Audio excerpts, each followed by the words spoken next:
It is Ray Skywalker Sunday morning. Come, let us meditate like a Jedi.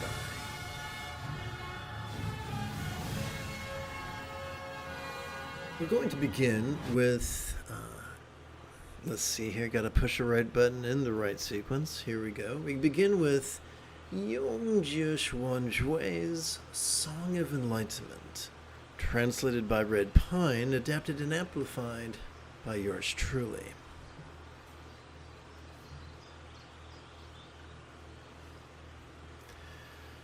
Now, sadly, this month is going to see a lot of editing, or at least this next fortnight.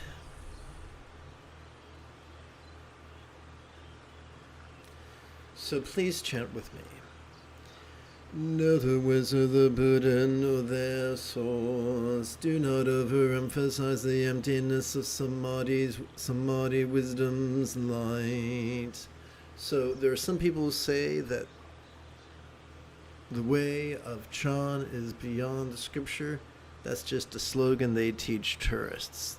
The founders of the great meditators of China, Bodhidharma, the third patriarch, the sixth patriarch, the author of the Song of Enlightenment, all not only read sutras but had favorite sutras. Let's continue. Do not overemphasize the emptiness of Samadhi wisdom's light. Instead, value both inhalations, awareness of the conventional, as well as exhalations, release into the ultimate. This is not something I alone have learned. Countless Buddhas have realized this too. So once again, there are some people who are so enamored with letting go that they forget to notice. And they think it makes them wise, but it doesn't. Clinging to emptiness is still clinging. As we breathe in, we are already wired to notice the good, the bad, and the ugly. The key to enlightenment is vulnerability. The key to enlightenment is noticing vulnerably, passively, viscerally, randomly, and fleetingly.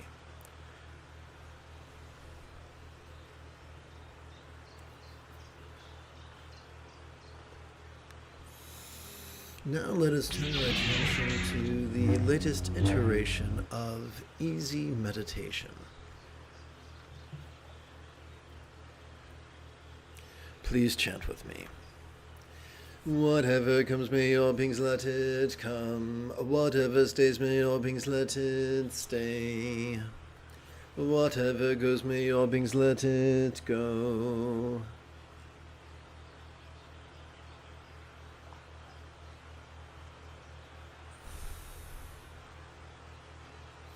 Welcome to this early morning's first quarter of mindful crease counting meditation. Over the span of 12 inhalations, we could advance our right thumb in the following manner, beginning with our little finger. 1, 2, 3, 4, 5, 6, 7, 8, 9, 10, 11, 12. Multiply this by 8 sets, and you've got, 96 inhalations. We could keep track of those 8 sets on our left hand. 1, 2, 3, 4, 5, 6, 7, 8 sets of 12 inhalations each.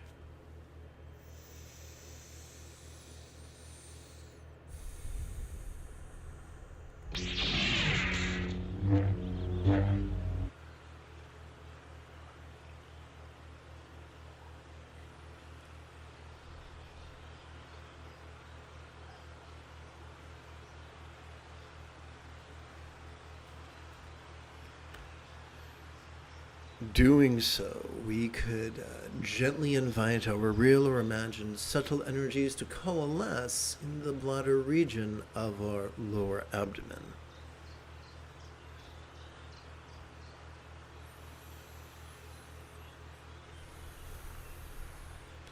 What if enlightenment was nothing more than mastering the Buddha's Eightfold Path, getting so good at it that we practice it spontaneously, habitually, easily, and effectively? The Buddha taught this could be done in as quickly as a week. For by regularly playing with mindfulness and meditation, which constitute the seventh and eighth folds of the Buddha's Eightfold Path, the remaining six folds take care of themselves, which is pretty cool. I think you would agree, therefore, that it's important to view mindfulness and meditation through the lens of neuroscience, which we shall do after approximately 30 seconds of housekeeping. This is Lama Jigme Gyatso of the Buddha Joy Meditation School.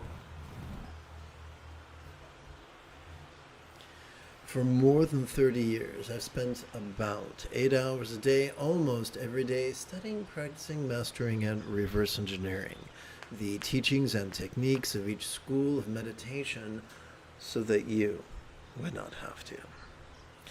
Welcome, my friends, to meditate like a Jedi, which is made possible due to the generosity of viewers just like you.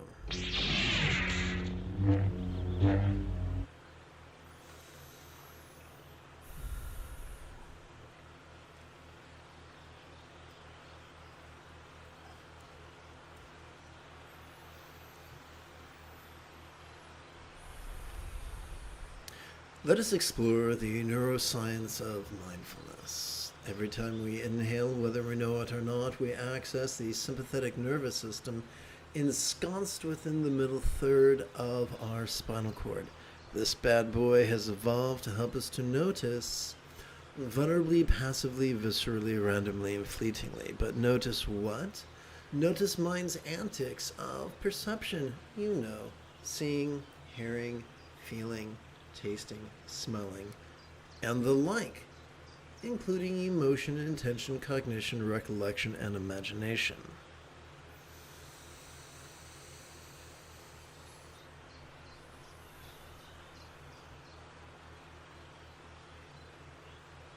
Now, this seems like a lot to do all at the same time. Is there a hack?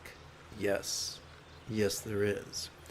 When we silently and mentally recite the demonstrative pronoun this during our inhalation, we gently nudge our cerebral cortex to stop competing with our sympathetic nervous system and begin cooperating with it. And now a concise explanation. What do we do with all that which we've noticed? Well, we meditate. And what is the essence of meditation?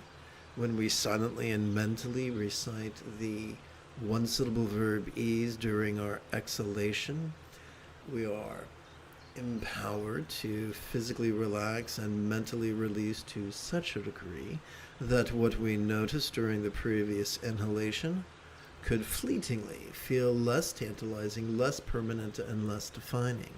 And as I mentioned a few moments ago, gives way to the first fold of the Buddha's Eightfold Path. The first fold's deep familiarization with the literal impermanence that supports letting go. And this is the fruit of simply playing with mindfulness and meditation every 12 hours or so. Therefore, together as a team, let us practice right now.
Good morning and welcome to the 18th verse of Yung Jieshuan Jue's Song of Enlightenment. Sadly, this is going to require a bit of editing. Please bear with me.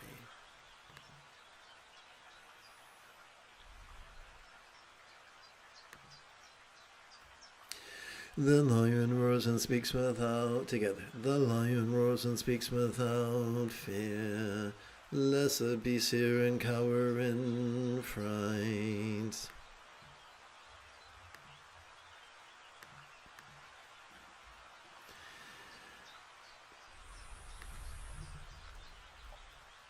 Wild elephant sees the rampaging waves. Sky dragons listen in silent rapture.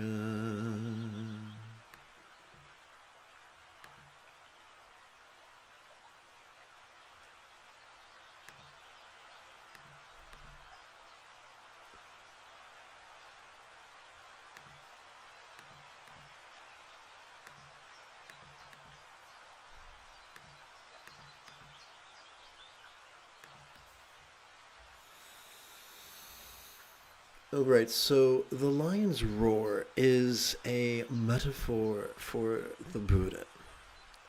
So why is it called the lion? Well, think of it this way.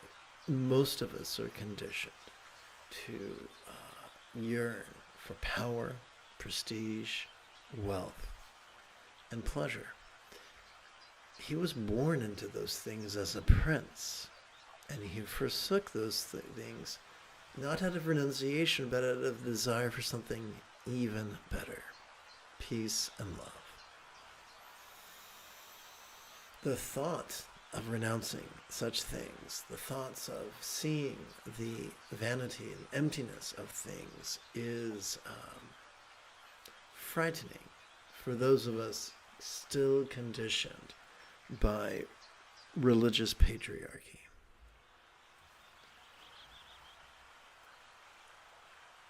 It can sometimes trigger our fear. It can sometimes trigger our aggression.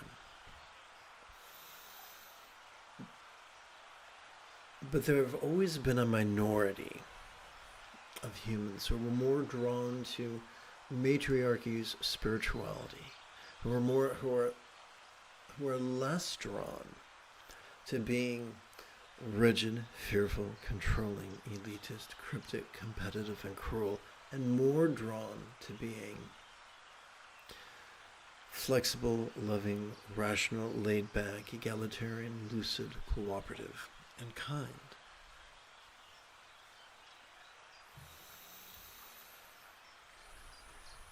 Jesus referred to it as having eyes to see and ears to hear.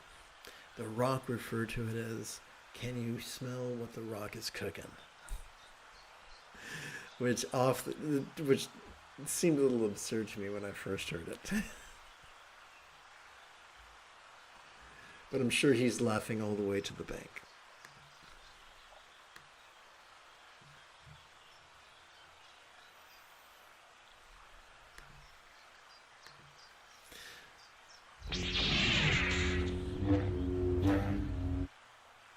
Welcome to this early Sunday morning's second quarter of mindful crease counting meditation. Over the span of 12 inhalations, we could advance our right thumb in the following manner, beginning with our little finger.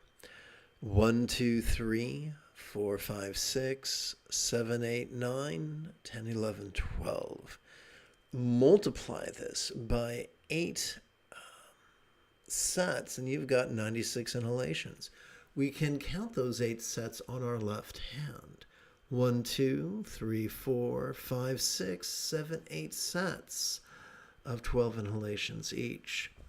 To keep track of this, we could rest the great knuckle at the base of our right ring finger upon the tip of our left ring finger, palms up in our lap.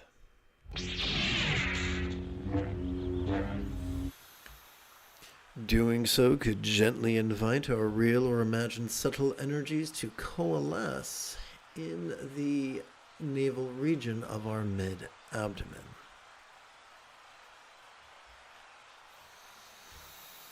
Let us review. What is the most efficient way to practice mindfulness? To silently and mentally recite the demonstrative pronoun this during our inhalation, thus relying upon our sympathetic nervous system to vulnerably, passively, viscerally, randomly, and fleetingly notice mind's antics, I should say our body's antics of perceiving sight, sound, sensation, flavor, scent, and the like, as well as our mind's antics of emotion, intention, cognition, recollection, and imagination. But what are we to do with all that which we notice? Simple. We meditate. But how does that work? Let us explore the neuroscience of meditation. Every time we exhale, whether we know it or not, we have evolved to effortlessly access our parasympathetic nervous system divided between the lower third and the upper third of our spinal cord. This parasympathetic nervous system has evolved to support both physical relaxation as well as mental release, to the point that what we noticed during our previous inhalation could fleetingly feel as non-graspable as a vast empty void. Now, way back in, I guess it was fourth grade, we learned about similes, and that a simile is only as poignant as it is relatable. So we have to ask the question, what? What is a real-world example of a non-graspable, vast, empty void? How about the illusion of the infinite azure sky on a bright and beautiful cloudless morn, which, although could be tantalizing to the eye, is non-graspable to the hand. And so we see that just by playing with the seventh fold of the Buddha's Eightfold Path mindfulness and the eighth fold of the Buddha's Eightfold Path meditation, automatically we experience the first fold's deep familiarization with the figurative emptiness that supports our mental release. In light of the importance of mindfulness and meditation together as a team, let us practice right now.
So, I mentioned a few moments ago that those of us who are conditioned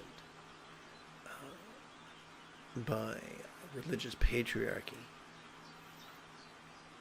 tend to value a strong man, like the 45th President of the United States. However, those of us who have been conditioned by spiritual matriarchy will value a gentleman like the former President Carter. both espoused a belief in the Bible, both espoused a belief in God, both were affected by what they said they believed in different ways. Let's continue.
Let us return to Yongjia Shuangjui's Song of Enlightenment.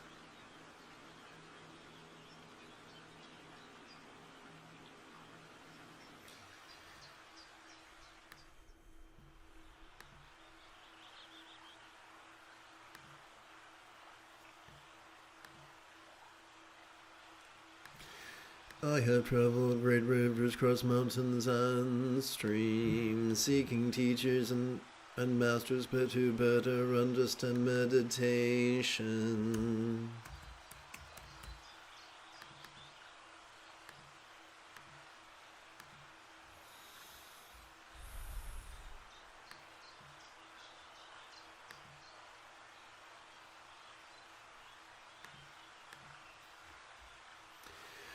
Ever since taking the Tsao River Road,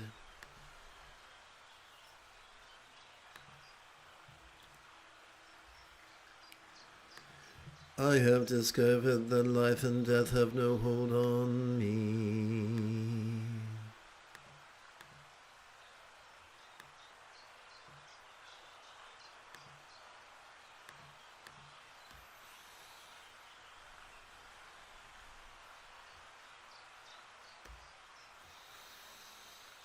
So this is going to be elaborated upon in greater detail in the next verse. Well, let's just hit the next verse, and let's not pussyfoot around. That would be silly.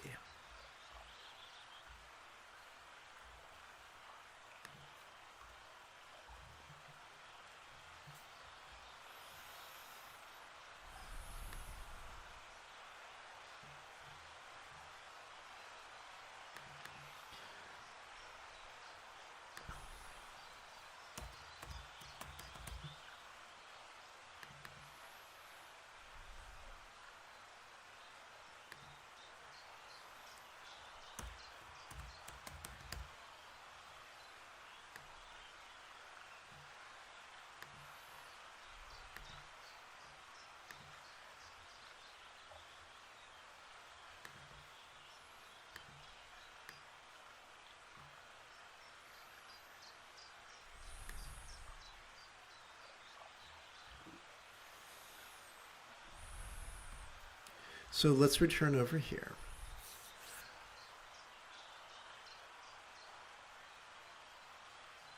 So we see a dichotomy, which is division in two.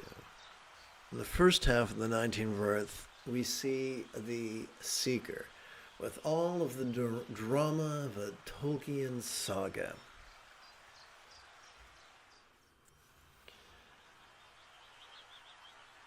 We see an inference here to relying upon the teachings of the 6th John Patriarch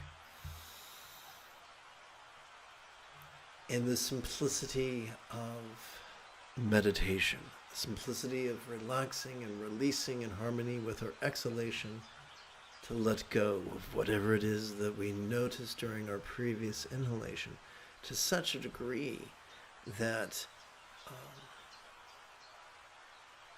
all that we've noticed during our previous inhalation could feel like like during our exhalation, that it no longer has a hold on us. This is the simplicity inferred by the Platform Sutra.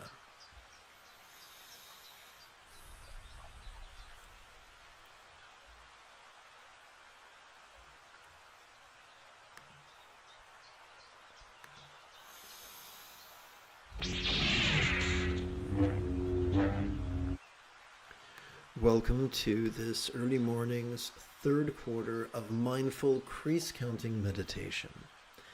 Over the span of 12 inhalations, we could advance our right thumb in the following manner, beginning with our little finger. 1, 2, 3, 4, 5, 6, 7, 8, 9, 10, 11, 12. Multiply this by 4 to 8 sets, and you've got 48 to 96 inhalations, which we could keep track of on our left hand as either 1, 2, 3, 4 or 1, 2, 3, 4, 5, 6, 7, 8 sets of 12 inhalations each.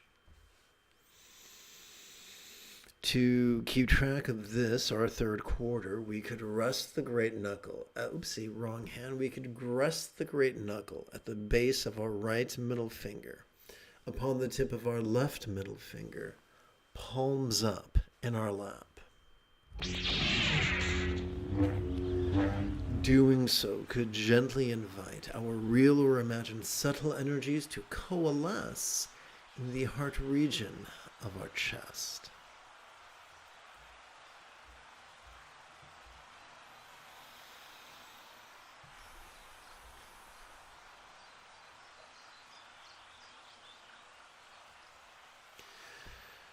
When we silently and mentally recite the demonstrative pronoun this during our inhalation, we are more apt to notice in a manner described as mindfulness. When we silently and mentally recite the one-syllable verb ease during our exhalation, we are more apt to mentally release in a manner described as meditation.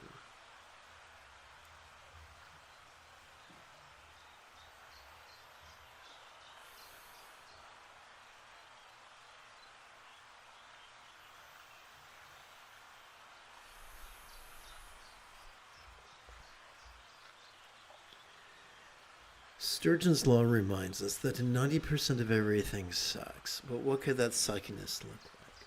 Since the Neolithic Revolution, the majority of societies have conditioned the majority of their inhabitants or denizens to be rigid, fearful, superstitious, controlling, elitist, cryptic, competitive, and cruel. And this affects their spirituality. When they try to meditate, they typically do so by actively focusing and actively analyzing, performing those actions. Those actions can only be practiced by relying upon very specific neural pathways, such as those found in the medial or the dorsolateral prefrontal cortex. The problem with that is that once we've fatigued our prefrontal cortex, it triggers our amygdala, which is the seat of anxiety and aggression, which I think we can all agree are things we want to experience the opposite of. Instead of feeling anxiety, we want to experience peace. Instead of being aggressive, we want to be loving. Fortunately, the more we practice mindfulness and meditation, the more we, number one, calm our amygdala's anxiety and aggression, and number two, calm the tyranny with which our anxiety and aggression strive to dominate our choices and utterances and deeds. But wait, there's more. An additional benefit of regularly playing with mindfulness and meditation, perhaps once every 12 hours or so, is that we stimulate the anterior cingulate gyrus, this thing here that kind of looks like the letter C. This functions as the hub of our mirror neurons, the seat of empathy, the root of compassion and love. This is exactly why the late Tukul Tundap insisted that the highest love is not the product of contrived focus or analysis. For the best these things can deliver to us is an analog of empathy, pale and flaccid, worthless and weak. However, the highest love is the spontaneous, uncontrived, and effortless byproduct of simply noticing and releasing. How important is this? It's so important that the kindness of intention, the kindness of communication, the kindness of conduct, the cooperation and kindness of commerce constitute 50% of the Buddha's Eightfold Path. In light of the importance of mindfulness and meditation, together as a team, let us practice right now.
All right.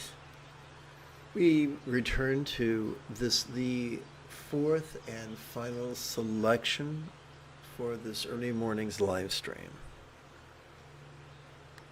Walking is meditation, sitting is meditation. Speaking or silent, moving or still, I am at peace.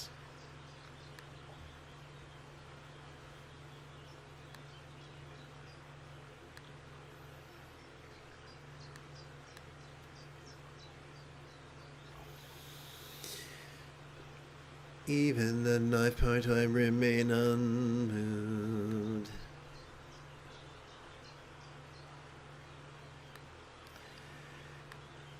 Even poison does not affect me. So what are the metaphoric poisons? The 5 metaphoric poisons are hate, greed, dullness, jealousy, and pride.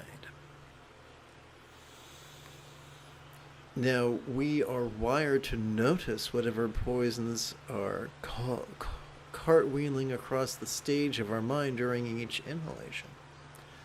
During each exhalation, we can physically relax into the non-graspability of the hate or the greed or the dullness or the jealousy or the pride, thus transforming it into mirror-like wisdom, discerning wisdom, pervasive wisdom, all-accomplishing wisdom, and mirror-like wisdom. Equalizing wisdom.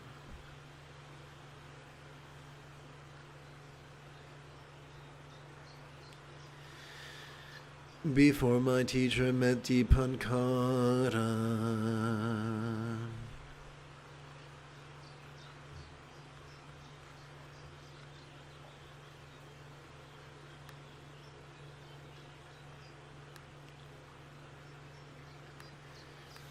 he spent kalpas as Kshanti the ascetic.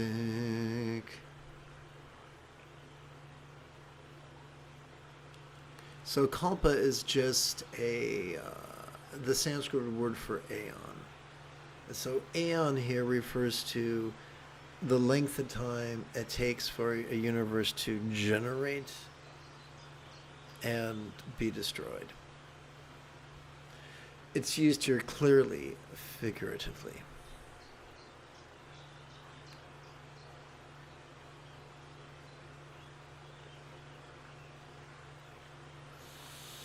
So my teacher here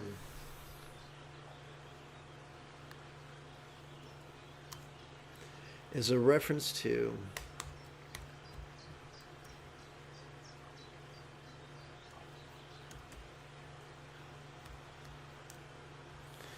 the Buddha.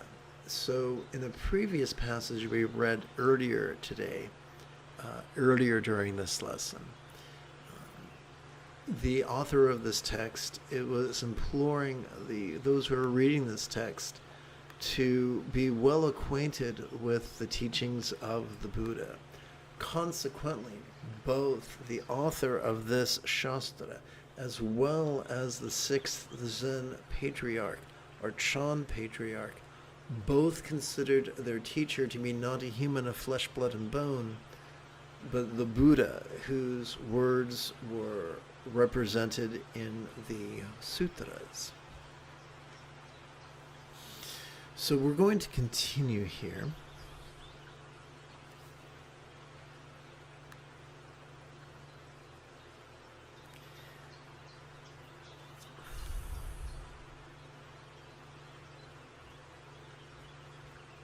Or not.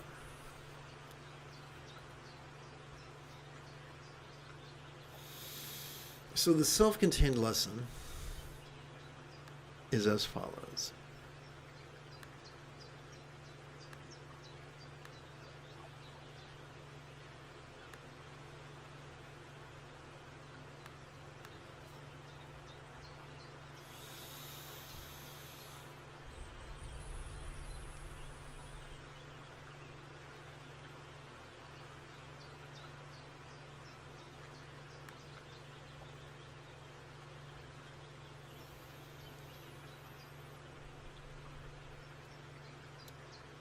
this degree of liberation, this degree of freedom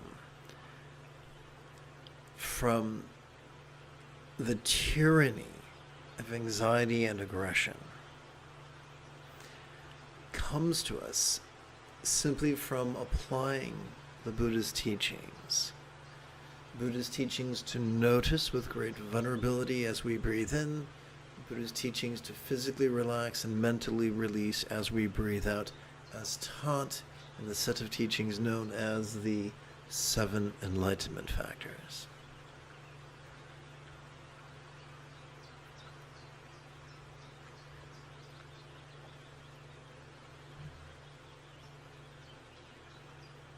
Whoops.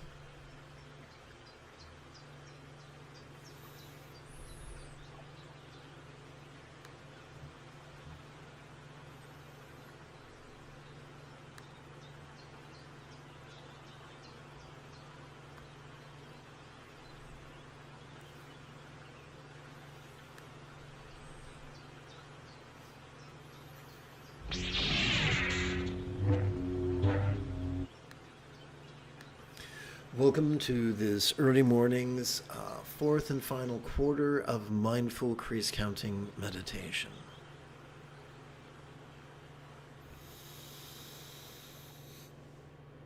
Over the span of 12 inhalations, we could advance our right thumb in the following manner, beginning with our little finger. 1, 2, 3, 4, 5, 6, 7, 8, 9, 10, 11, 12. Multiply this by 8 sets, and you've got 96 inhalations. We could keep track of those 8 sets on our left hand. 1, 2, 3, 4, 5, 6, 7, 8 sets of 12 inhalations each. To keep track of this, our fourth and final quarter, we could rest the great knuckle at the base of our right index finger, upon the tip of our left index finger, palms up in our lap. Doing so could gently invite our real or imagined subtle energies to coalesce at the crown region of our head.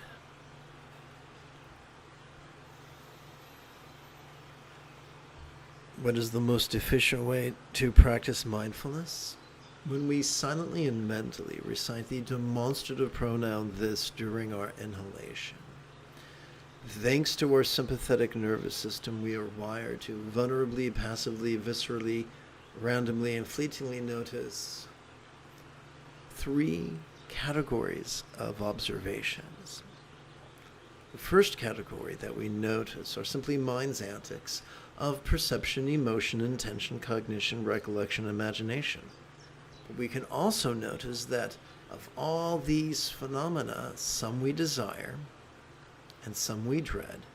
And this is the fundamental duality taught by the Buddha. Thirdly, we can notice that we resist the absence of what we desire, whether that absence is real or potential. And we also tend to resist the presence, real or potential, of what we dread. Now, this doesn't make us bad people, it doesn't make us stupid. We are wired to do this. By evolution, it's baked into the cake. The question is not, do we experience desire and dread? The question is not, do we experience resistance? The question is, does this resistance control our choices, utterances, and deeds? Does it define us? Does it suck the joy out of life?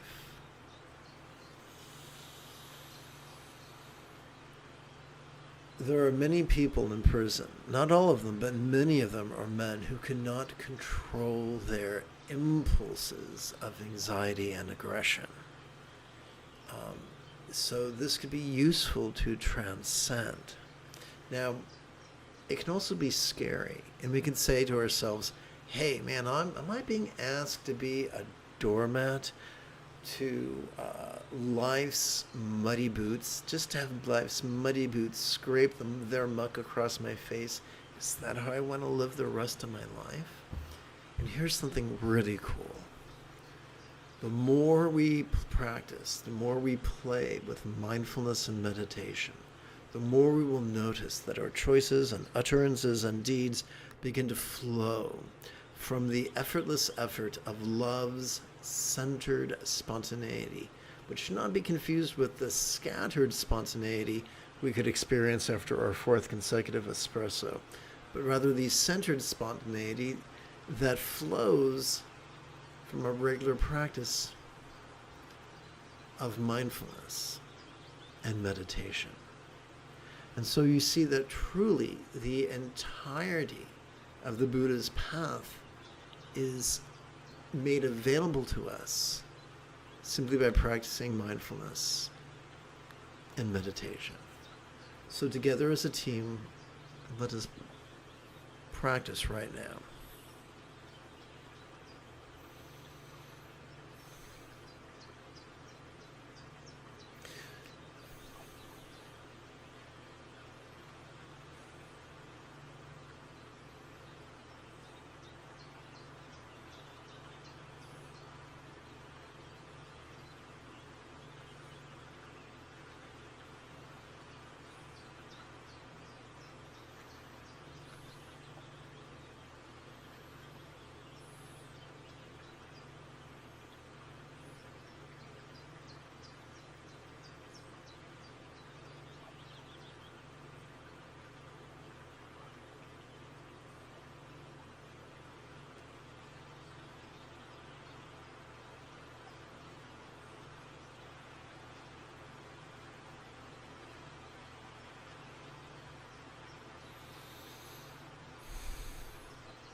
You've taken your first step into a much larger world.